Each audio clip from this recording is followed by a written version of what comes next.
Hi everyone. So as you can see today, I have a guest here. I'm going to share his journey with you because he has been able to receive 61,000 Canadian dollars worth of scholarship amount and he's in his final year right now.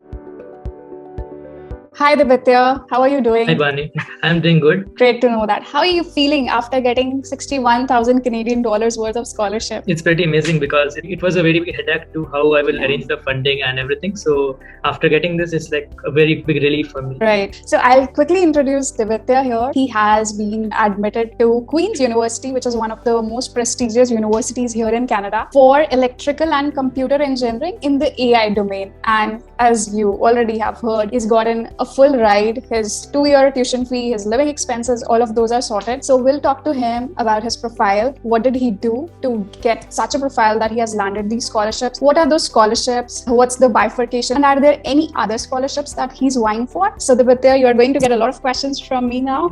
So let's start. So why don't you start with your introduction? What was your bachelor's degree? What was your percentage? Any research papers that you have published? Yeah, so I'm Divitya. I'm finally undergrad from KT University, Odisha, India. I'm majoring in electronics and telecommunications engineering, and presently I'm holding a CGPA of 8.51. Okay.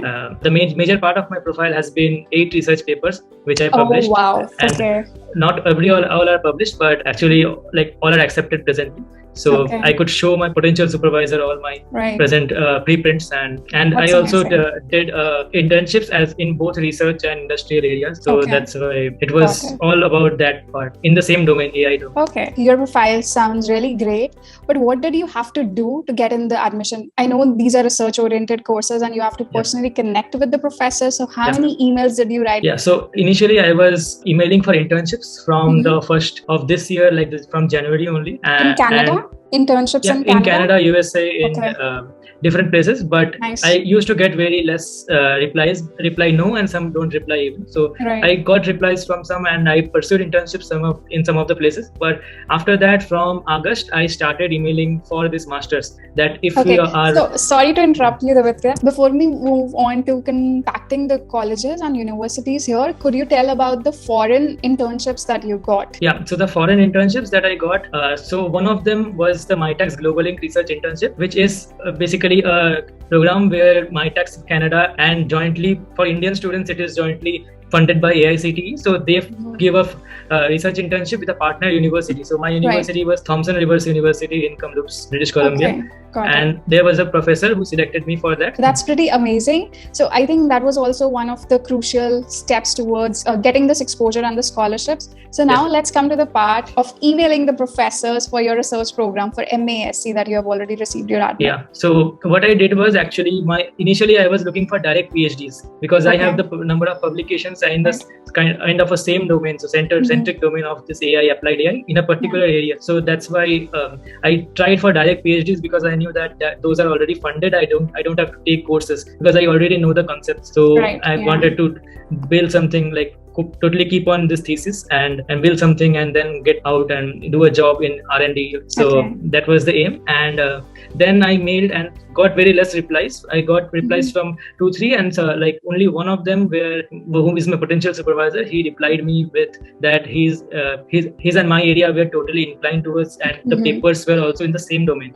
So like the exactly same domain. So that's why he initiated an interview after 10 days when he was free, and then it all started with that. So the first interview was walkthrough of my CV, and then some technical questions, and then in the second one he asked me for going through all of my publications and answering why I did it and what is the novelty, how it is better than the previous best methodologies out there, and everything. And why do you think that these are the best areas? Like those type of questions. Okay. I think a lot of people are going to benefit, especially those who are inclined towards research, because getting into a research program is 10 times more difficult than getting into a normal master's program. Your research interests have to be aligned. You should have a pretty solid backing with all the thesis that you have written. So kudos to you on that. And my CGPA was pretty less compared to the demand for these research-based programs, because they ask CGPA of like more, at least you have to have the percentage of 90%. Otherwise, they think that your background is pretty not that strong. But my bachelor's was not in like AI. My bachelor's was in telecommunications major. So that's why I could explain that what was the reason I had to do my self-study and go into that domain. So I could explain that. Yeah. So now we have gotten to the part that you got your offer letter. Now let's get to the exciting stuff, the scholarships. So could you please elaborate on the scholarships that you have received? What's the bifurcation of the amount? Because I'm aware that you have received more than one scholarship. So please tell us about that. Yeah. So the university funded me with 2-year funding, which is 1 year of guaranteed funding of 23,000 Canadian dollars. And that can be renewed if I show satisfactory progress. And if I intend to continue the master's, and there is always an option to fast track towards a PhD, then I can directly join after 1 year of master's. I can directly join a PhD, and then I don't need that funding of the second year. And another funding I received is because I'm a Mitacs alumni, Mitacs Global Link alumni. So I received that Mitacs Global Link graduate fellowship, which is of 15,000 CAD only for the first year. Okay, got it. So this is one time from Mitacs, but the scholarship that you have received from university, of course, I am pretty confident that you will be able to renew it because you are going to get good grades there as well. So 23,000 twice for those 2 years, 46,000, and on top of that 15,000, so 61,000 Canadian dollars. That's pretty amazing. And is there any other scholarship that you are thinking to apply for? Yeah, I'm thinking to apply for the Vector and AI scholarship, which the application deadline is I think March, and it starts from January. So I will keep an eye on that. That provides for the 1 year 17,500 Canadian dollars to people pursuing AI degrees in this Ontario province. Right. So roughly 80,000 Canadian dollars worth of scholarship. I hope that you do get that. Now, I'm just having one question in my mind. So your tuition fee and your living expenses will be met by the scholarships that you already have.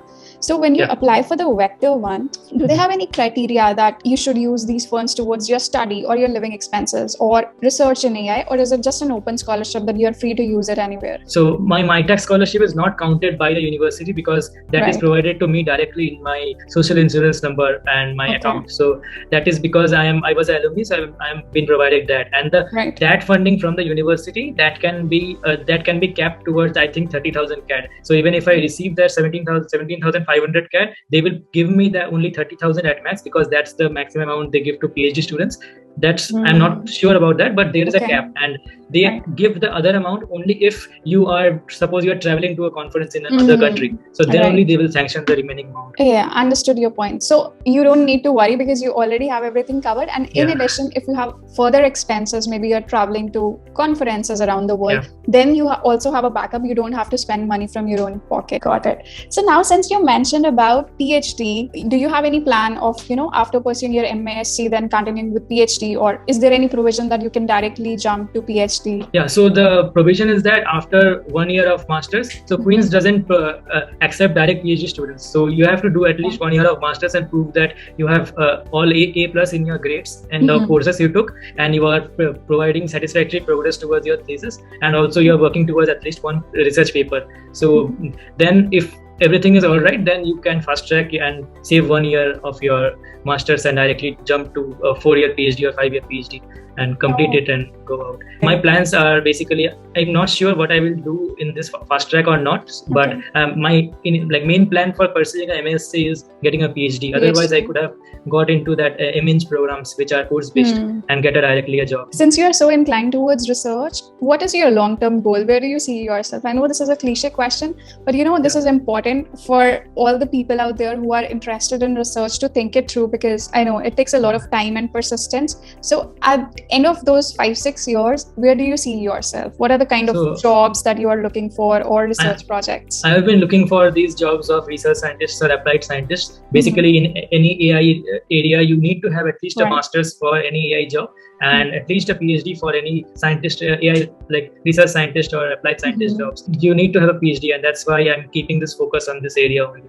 Okay. So that's amazing, Divitya. I'm really happy for you. I am pretty sure that this video is going to help a lot of prospective students who are inclined towards research. And I hope that many students get aware of the scholarships that are there and they do apply for the same. So Divitya, thank you so much for answering all the questions with so much honesty and detail. I know what you are thinking. I know that you want to ask a lot of questions from Divitya, and I hear you. So what we can do is we can do a live session on Instagram where where you can ask any question regarding how Divitya, emailed professors, what was the template that he used. So we'll be doing that on Instagram probably next weekend. So you can follow me there. Bani Abroad is the handle. So thank you, Divitya. Any last words that you would want to give to prospective students who want to go into research? Yeah, so you should, whenever you are aiming for any research-based programs, you should aim towards a particular area of research, not very broad, because the more broad you have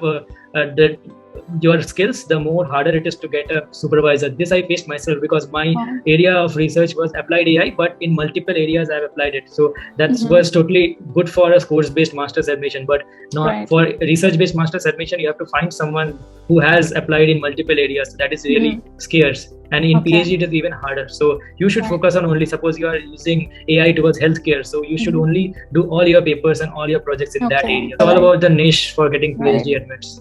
Okay. No, that's really insightful. Thank you once again, Divitya, for your time. It was lovely talking to you, and it was great knowing that you are coming here on a fully funded scholarship. So again, everyone must be proud of you. Good work.